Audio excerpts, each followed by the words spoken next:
Today I will discuss about the question which I asked in my previous video. Why iodine is good nucleophile as well as good leaving group. हम reactions of alkyl halides पढ़ रहे हैं. उसमें आपसे एक question किया गया था जब मैं उसके रिएजेंट्स पढ़ा रही थी, तो लीविंग ग्रुप जो है उसमें कि लीविंग ग्रुप जो है वो लीविंग ग्रुप के तौर पे भी एक्ट कर रहा है, न्यूक्लियोफाइल के तौर पे भी एक्ट कर सकता है. और उसमें ये था कि आयोडीन जो है वो न्यूक्लियोफाइल भी गुड है, लिविंग ग्रुप भी गुड है. मैंने आपको ये रिलेशन बताया था कि लिविंग ग्रुप और न्यूक्लियोफाइल के दरमियान इनवर्स रिलेशन होता है. मतलब जो चीज जितनी अच्छा न्यूक्लियोफाइल है कह लें, उतना पुअर लिविंग ग्रुप है. क्योंकि न्यूक्लियोफाइल क्या है, जिसके ऊपर इलेक्ट्रॉन डेंसिटी ज्यादा है, एनशेयर्ड पेयर ऑफ इलेक्ट्रॉन प्रेजेंट है. ओके, अब अगर वो स्ट्रॉन्ग न्यूक्लियोफाइल है तो जब वो इलेक्ट्रोफिलिक सेंटर पे अटैक करेगा, लाइक किसी भी इलेक्ट्रोफिलिक सेंटर पे अटैक करेगा, तो वो स्ट्रॉन्गली उसके साथ अटैच होगा, स्ट्रॉन्गली. अब हमारे पास जब ट्रांजिशन स्टेट बनेगी, हमें पता है यहां से न्यूक्लियोफाइल और लिविंग ग्रुप, क्योंकि हाइड्रोजन के साथ तो बॉन्ड टूट नहीं सकते, तो कार्बन की वैलेंसी 4 होती है. Carbon at a time 4 bond बनाता है. जब न्यूक्लियोफाइल ने अटैक कर दिया तो ये 5वां बॉन्ड बन गया. अब एक बॉन्ड टूटना ही है. ये कार्बन और हाइड्रोजन की इलेक्ट्रोनेगेटिविटी डिफरेंस इतना ज्यादा नहीं है, तो अब न्यूक्लियोफाइल और लिविंग ग्रुप में से एक बॉन्ड टूटना है. अगर तो न्यूक्लियोफाइल स्ट्रॉन्ग है तो उसने अपने स्ट्रॉन्गली इलेक्ट्रॉन शेयर कर लिए उसके साथ, अब वो बॉन्ड नहीं टूटेगा, उसने स्ट्रॉन्गली पेयर कर लिया. अब अगर इसके ये वीक है तो इसका बॉन्ड टूट जाएगा और ये लीव कर जाएगा और हम कहेंगे कि ये गुड लिविंग ग्रुप है. हमने इसे गुड लिविंग ग्रुप क्यों कहा? क्योंकि ये वीक न्यूक्लियोफाइल था, इसने वीकली शेयर किए. और इसको हमने कहेंगे कि ये पुअर लिविंग ग्रुप है क्योंकि ये उसके साथ स्ट्रॉन्गली अटैच हुआ है. ये अच्छे गुड लीव नहीं इसने किया, ये लिविंग ग्रुप नहीं है या पुअर लिविंग ग्रुप है. तो इस तरीके से लिविंग ग्रुप और न्यूक्लियोफाइल के दरमियान इनवर्स रिलेशन होता है कि जो जिसने अपने इलेक्ट्रॉन्स ज्यादा स्ट्रॉन्गली शेयर किए होंगे वो लीव नहीं करेगा, क्योंकि उसने स्ट्रॉन्गली अपने इलेक्ट्रॉन शेयर किए हैं, वो बॉन्ड तोड़ने में हमें मुश्किल आएगी. लेकिन जिसने वीकली शेयर किए होंगे वो वीक न्यूक्लियोफाइल होगा और उतनी जल्दी लीव कर जाएगा. लेकिन क्वेश्चन ये था कि हमारे पास के जो आयोडीन है, फिर वो उसके केस में मतलब ऐसा क्यों है कि ये क्यों लिखा गया है कि आयोडीन गुड न्यूक्लियोफाइल भी है, गुड लिविंग ग्रुप भी है? ऐसा तो हो नहीं सकता. या तो वो गुड न्यूक्लियोफाइल होना चाहिए या वो गुड लिविंग ग्रुप होना चाहिए. अगर हम आयोडीन के केस में देखें, सारे हैलोजन के केस में fluorine, chlorine, bromine and iodine, ये चीज अभी निकाल दे जहन से, तो हमारे पास जो आयोडीन है वो एक गुड लिविंग ग्रुप होता है. गुड लिविंग ग्रुप क्यों होता है? क्योंकि ये अच्छा न्यूक्लियोफाइल नहीं है, इसका साइज भी, पोलराइजेबिलिटी ज्यादा है, इसका साइज भी ज्यादा है, और ये अपने इलेक्ट्रॉन्स जो है वो कार्बन के साथ बॉन्डिंग करते वक्त इतना स्ट्रॉन्गली शेयर नहीं करता. यानी इनमें से कोई भी न्यूक्लियोफाइल के तौर पे आके साथ अटैच हो, लाइक हमने यहाँ पे मिथाइल और आयोडाइड लिया हुआ है, साथ हम फ्लोराइड से अटैक करवा रहे हैं, तो ये इजीली अटैक करेगा और ये बहुत इजीली लीव कर जाएगा, क्योंकि ये स्ट्रॉन्ग न्यूक्लियोफाइल है और ये गुड लिविंग ग्रुप है.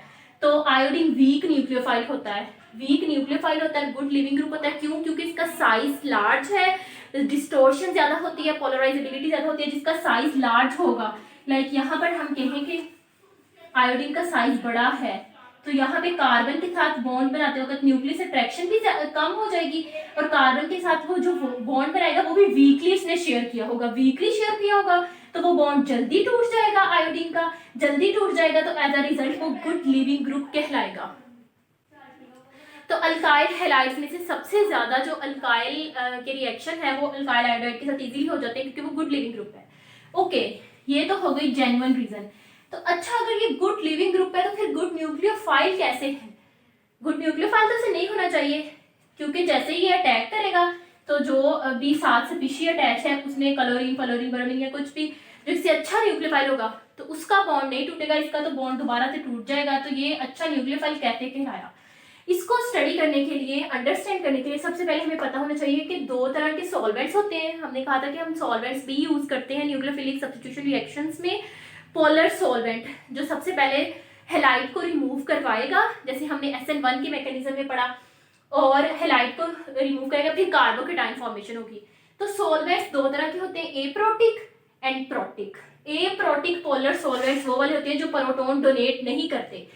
ये आपको कैसे पता चलेगा कि ये एप्रोटिक है? इसका ये भी होता है कि जो सॉल्वेंट्स जिनके साथ आप यूँ कह लें कि हाइड्रोजन बाउंड नहीं होती, ऑक्सीजन के साथ, नाइट्रोजन, किसी भी एलिमेंट के साथ, कार्बन के साथ हो, जैसे मिथाइल अगर किसी के साथ अटैच है, तो ये भी हम ये नहीं कह सकते कि इधर हाइड्रोजन है तो ये प्रोटिक है। नहीं, हमने हाइड्रोजन देखना है कि अगर हाइड्रोजन बाउंड है किसी नाइट्रोजन एटम के साथ, ऑक्सीजन एटम के साथ, एक्सेट्रा, अगर हाइड्रोजन बाउंडेड है ऑक्सीजन नाइट्रोजन के साथ किसी भी सॉल्वेंट में, उसके स्ट्रक्चरल फार्मूला में हम देख के बता सकते हैं, तो वो प्रोटिक होगा अगर हाइड्रोजन बॉन्ड है। अगर कार्बन के साथ है कुछ भी ऐसा तो वो एप्रोटिक ही है। इसका एप्रोटिक का मतलब ये है कि वो प्रोटॉन डोनेट नहीं कर सकता, ना वो कोई बॉन्डिंग करेगा, ना हाइड्रोजन बॉन्डिंग लाइक, ना प्रोटॉन डोनेशन, ना इंटरफेरेंस करेगा। ठीक है, वो एप्रोटिक होता है। एप्रोटिक जिसमें ये नाइट्रोजन और हाइड्रोजन ऑक्सीजन के साथ बॉन्ड हो और वो प्रोटॉन डोनेट करने की एबिलिटी रखता हो, वो प्रोटिक सॉल्वेंट्स कहलाते हैं। ठीक है, प्रोटिक पोलर सॉल्वेंट्स। यहाँ पे जो एप्रोटिक होते हैं उनमें जो हमारी रहती है ना ये रिलेशन के बरकरार रहता है कि लिविंग ग्रुप जो है वो न्यूक्लियोफिलिसिटी के इनवर्सली प्रोपोर्शन है, और जो जितना ज़्यादा अच्छा न्यूक्लियोफाइल है उतनी ज़्यादा गुड बेस है। ये सारे रिलेशनशिप ऐसे ही रहते हैं। लेकिन प्रोटिक पोलर सॉल्वेंट्स में ये इन्वर्स हो जाते हैं। कैसे? यहाँ पर जो गुड लिविंग ग्रुप होता है वो गुड न्यूक्लियोफाइल बन जाता है। लिविंग ग्रुप का और न्यूक्लियोफाइल का डायरेक्ट रिलेशन हो जाता है। कैसे? प्रोटिक, मैंने बताया प्रोटिक पोलर सॉल्वेंट वो जो हाइड्रोजन डोनेट करते हैं, जैसे यहाँ पे मेथनॉल है। क्या होता है कि जैसे ही हम सॉल्वेंट के अंदर बाहर से अपना ऐड कर रहे हैं न्यूक्लियोफाइल, तो क्या होता है कि वो अपने आप को ऐसे अरेंज कर लेता है कि उसका पॉजिटिव पार्ट जो है वो नेगेटिव जो भी न्यूक्लियोफाइल है उसकी तरफ आ जाता है और उसके साथ बॉन्डिंग बना लेता है। ये हम कह रहे थे कि ion dipole bonding, ion dipole interaction create हो गई है। अब यहाँ पर मैंने दो एग्जांपल्स लिए, सेम सॉल्वेंट लिया है मेथनॉल, एक आयोडीन के साथ और एक आयोडाइड के साथ, एक फ्लोराइड के साथ। और आयोडाइड के साथ जो है वो हम यहाँ पे पढ़ चुके हैं कि फ्लोराइड से स्ट्रॉन्ग न्यूक्लियोफाइल है, उसका साइज छोटा होता है, न्यूक्लियस की अट्रैक्शन ज्यादा होती है, वो बॉन्ड स्ट्रॉन्गली बनाता है, दैट्स वाई वो पुअर लिविंग ग्रुप है, इतनी जल्दी उसका बॉन्ड नहीं टूटता। लेकिन आयोडीन गुड लिविंग ग्रुप है। अब जब इनके साथ ये बॉन्ड फॉर्मेशन हो जाएगी तो कौन ज्यादा जल्दी बॉन्ड तोड़ेगा? ऑब्वियसली आयोडीन, क्योंकि उसने अपने इलेक्ट्रॉन वीकली शेयर किए होते हैं। वो अपने ये वाले आयन डायपोल इंटरेक्शन तोड़े, ब्रेक होगी उसकी आयन डायपोल इंटरेक्शन, और जो भी इलेक्ट्रोफिलिक सेंटर हमारे पास है उस पे जाके ये न्यूक्लियोफाइल अटैक कर देगा। जब तक ये न्यूक्लियोफाइल्स के साथ ये आयन डायपोल इंटरेक्शंस बनी हुई हैं तब तक ये पॉसिबल ही नहीं है कि वो न्यूक्लियोफाइल इलेक्ट्रोफिलिक सेंटर पे अटैक करे। मतलब ये कि इलेक्ट्रोफिलिक सेंटर पे अटैक करने के लिए न्यूक्लियोफाइल को इन फोर्सेस से आजाद होना जरूरी है, और इन फोर्सेस से आयोडीन और फ्लोराइड में से, आयोडाइड और फ्लोराइड में से आयोडाइड इन फोर्सेस में से जल्दी आजाद हो जाएगा, इन बॉन्डिंग्स को, इन इंट्रैक्शंस को जल्दी ब्रेक कर देगा, क्योंकि वो अपने इलेक्ट्रॉन्स पुअरली शेयर करके रखता है, वो इतना स्ट्रॉन्ग अपने इलेक्ट्रॉन्स को शेयर नहीं करता, तो वो फटाफट से ब्रेक करेगा, इसके साथ अटैक करेगा, रिएक्शन नेक्स्ट हो जाएगा।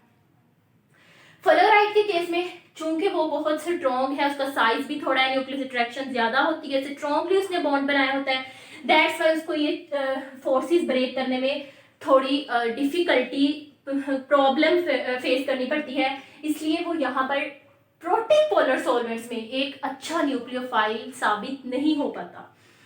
अच्छा न्यूक्लियोफाइल इन दोनों में से वही होगा जो जल्दी इसको तोड़ के फटाफट इलेक्ट्रोफिलिक सेंटर के पास जाए, उस पर अटैक करे, नेक्स्ट प्रोडक्ट बनाए। तो दैट्स वाई यहाँ पे आप देख सकते हैं कि अब अच्छा न्यूक्लियोफाइल कौन होगा? आयोडाइड, क्योंकि वो जल्दी से अपनी फोर्सेस ब्रेक करेगा और इलेक्ट्रोफिलिक सेंटर पे अटैक करेगा। यहाँ पे आयोडाइड क्या है? पुअर लिविंग ग्रुप है। अब ये यहाँ पे गुड न्यूक्लियोफाइल है, यहाँ पे गुड लिविंग ग्रुप है, पुअर नहीं, सॉरी, गुड लिविंग ग्रुप है। That is the answer of that question. Iodine is also good nucleophile in this case and good living group as I said in this case. So इस तरीके से और भी solvent की nature पे depend करता है, और भी आयोडीन के अलावा न्यूक्लियोफाइल्स जो हैं वो इसी तरीके से होंगे। जो गुड न्यूक्लियोफाइल है वो गुड लिविंग ग्रुप है, वो यहाँ पे गुड न्यूक्लियोफाइल होगा। और जो bad living poor leaving group है वो यहाँ पे जो है वो गुड न्यूक्लियोफाइल नहीं होगा। तो ये है इनका रिलेशन प्रोटिक पोलर सॉल्वेंट्स में और एप्रोटिक पोलर सॉल्वेंट्स में। होप सो आपको इसकी अच्छे से समझ आ गई है। फिर भी अगर कुछ रह गया है you can ask in the comment section. Thank you so much.